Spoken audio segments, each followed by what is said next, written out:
Hey, this will be a video chart on BUTLQ. Once again, it seems like the Q stocks are starting to pick up pace and get a little bit more popular. There's some that's really been exploding, and it's looking like Butler could be the next one. Well, not could be, it already has. We'll see if it continues next week. But like Butler in the NCAA tournament, this one seems to be doing very well. So let's just dig right in. What we're looking at here is a 60-minute chart. So if you're not familiar with charts, all that means is instead of each one of these candlesticks representing 1 day's worth of price reaction, which is what you would typically see, they just represent 60 minutes worth of price action. And the reason I'm going to this time frame is just because the chart's a little easier to see. If we were to look at daily, you really can't tell too much from it besides, the stock's been basically going straight up. But with the 60-minute, we can kind of dig in a little bit more and kind of grasp from a technical perspective kind of what we want to see going into next week.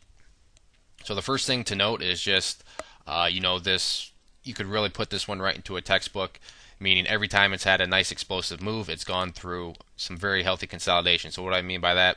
Well, here was the first big move. You can see consolidated, volume dropped off like you would want to see it. Boom, next big move happened on big volume.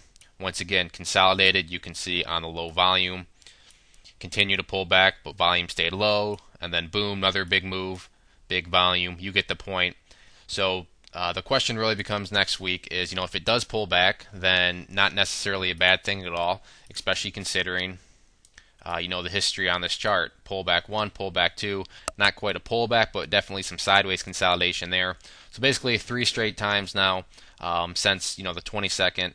The price has pulled back or gone sideways, but as long as it's held these supports, there's nothing to really worry about, and that holds true going forward. And I think, that'll answer the majority of the questions that I got was, what should we look for next week? And that's what I would say is, as long as history repeats itself, that's what you want to see in terms of healthy consolidations. Now, if you start to see a pullback, but volume starts to skyrocket, that would not be history repeating itself, because every time it's pulled back in the past, volume has dropped off. So that would be one big distinction to keep your eye on, is watch that volume with any sort of sideways or pullbacks. You want volume to drop off as little as possible. In terms of what are some key supports to keep your eye on, I would watch both this level here, which is valued at 0.033 as a support. And then I'd also just watch the moving averages. I'm not going to draw any lines because these are going to change over time. But in the grand scheme of things, you want to see the price remain above the 50 period right here. That's what's going to dictate kind of the overall trend. So as long as the price can, stay above there in a worst case scenario, then, in the overall picture, the chart is still going to remain bullish and attractive to, people doing their scans.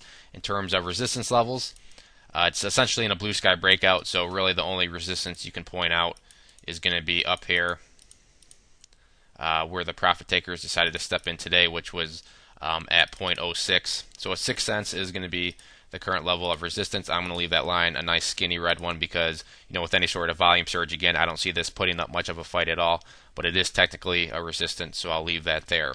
So that's where the chart currently stands. If there are any other questions on it, please let me know. If not, I'd encourage you to check out bullwarriorstocks.com. If you go there and sign up for the free newsletter, you'll be sent a free ebook.